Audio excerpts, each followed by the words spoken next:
हमारा परमेश्वर ऐसा नहीं है कि हमने भरोसा किया और वो हमारे भरोसे को तोड़ दे। नहीं, परमेश्वर पर अगर आपका भरोसा मजबूत है तो जरूर से आपके लिए रास्ता निकालेगा।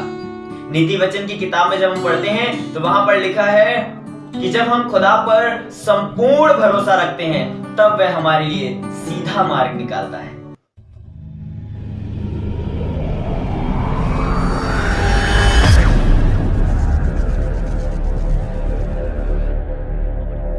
लिखा है, किसी भी बात की चिंता मत करो, परंतु हर एक बात में तुम्हारे निवेदन, प्रार्थना और विनती के द्वारा धन्यवाद के साथ परमेश्वर के सम्मुख उपस्थित किए जाएं।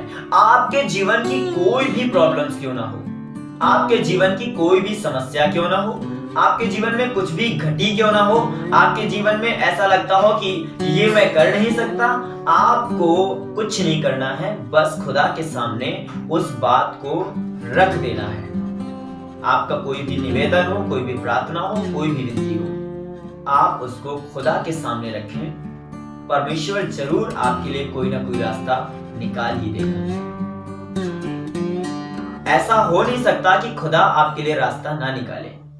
मेरे प्रियो, परमेश्वर जो है जब हमसे प्यार करता है ना वो, तो कुछ ना कुछ जरूर से रास्ता निकाल देता है। इजरायली जो थे जब वो मिस्र की गुलामी से वापस आ रहे थे, तो जब वो लाल समुंदर के इस तरफ खड़े हुए थे और पीछे फिरौन की सेना थी, वहां उन्हें कोई रास्ता नजर नहीं आ रहा था। उन्हें लग रहा था मैं किधर जाऊं, आगे लाल समुंदर है और पीछे फिरौन की सेना। आगे गए तो डूब जाएंगे और मर जाएंगे, पीछे गए तो फिरौन की सेना हमें मार देगी। उन्हें नजर नहीं आ रहा था कुछ भी, मैं क्या करूं। तब वो कुड़कुड़ाने लगे कि इससे भला होता कि मैं मिस्र में ही मर गया होता। लेकिन परमेश्वर ने मूसा को ठहराया था कि मूसा उनकी अगुवाई करे, और परमेश्वर ने मूसा से बातचीत करी और परमेश्वर ने मूसा से कहा, मूसा अपनी लाठी को समुद्र के ऊपर बढ़ा। और जैसे ही मूसा ने समुद्र के ऊपर लाठी बढ़ाई, तो बाइबल हमें बताती है कि जो समुद्र था वो दो भाग हो गया। असंभव कार्य संभव हो गया। जहां से रास्ता नजर नहीं आ रहा था वहां रास्ता दिखाई देने लग गया। बिल्कुल किसी को मालूम नहीं था कि यहां से रास्ता भी निकल सकता है, कोई नहीं जानता था, लेकिन खुदा ने वो संभव कर दिया। हम और आप ये ना सोचें कि हमारे जीवन में ये समस्या है, ये प्रॉब्लम है, कैसे होगी। आप खुदा पर छोड़ दीजिए, खुदा उसे जरूर से पूरा कर देगा। वचन कहता है, किसी भी बात की चिंता ना करो, हर एक बात में तुम्हारी प्रार्थना, विनती, निवेदन धन्यवाद के साथ परमेश्वर के सम्मुख उपस्थित किए जाएं। आपकी प्रॉब्लम कुछ भी हो, आपका विश्वास अगर खुदा पर है तो हर एक असंभव काम आपके लिए संभव हो जाएगा। लेकिन ये होगा तभी जब आपका विश्वास मजबूत होगा। खुदावंत का वचन कहता है, जब हम पढ़ते हैं इब्रानियों की किताब 11 अध्याय उसकी 6 आयत, तो वहां पर परमेश्वर का वचन कहता है, और विश्वास बिना उससे प्रसन्न करना अनहोना है, क्योंकि खुदा के पास आने वाले को यह विश्वास करना चाहिए कि वह है और अपने खोजने वाले को प्रतिफल देता है। मेरे प्रियो, जब हम खुदा के पास जाते हैं तो बड़े विश्वास के साथ जाएं। अगर हम विश्वास के साथ जाएंगे तो खुदा खुश होगा, क्योंकि खुदा विश्वास से खुश होता है।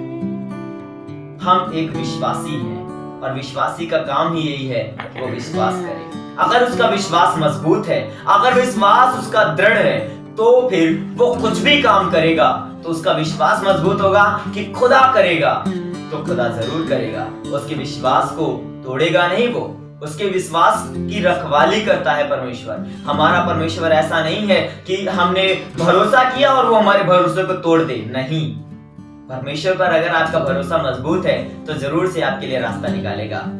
नीति वचन की किताब में जब हम पढ़ते हैं तो वहां पर लिखा है कि जब हम खुदा पर संपूर्ण भरोसा रखते हैं तब वह हमारे लिए सीधा मार्ग निकालता है। पूरा भरोसा कि हाँ, मुझे मालूम है जो करेगा खुदा करेगा। मुझे मालूम है ये मेरी समस्या है। आपका काम बस इतना है कि आप अपनी समस्या को खुदा के सामने रख दीजिए।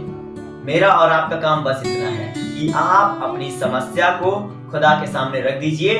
काम करना खुदा के हाथ में है। बस विश्वास के साथ आप छोड़ दीजिए खुदा पर कि खुदा करेगा। हाँ, आपका जीवन ईमानदारी का जीवन होना चाहिए। आपका जीवन खुदा के अनुसार जीवन होना चाहिए। आप ऐसे चलो जैसे खुदा चाहता है।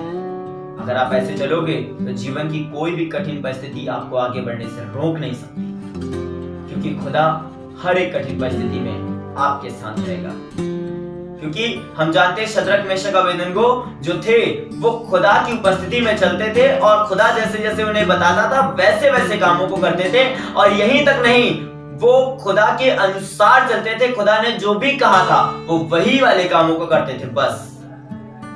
और इसी कारण से वो आग में तो डाले गए, लेकिन आग में ऐसे टहल रहे थे जैसे कि किसी गार्डन में टहल रहे हो, क्योंकि उन्हें आग जला नहीं सकी, क्योंकि खुदा का पुत्र यानी कि खुदाबंद यीशु मसीह भी उस आग में मौजूद था। खुदा का पुत्र यीशु मसीह भी उस आग में मौजूद था।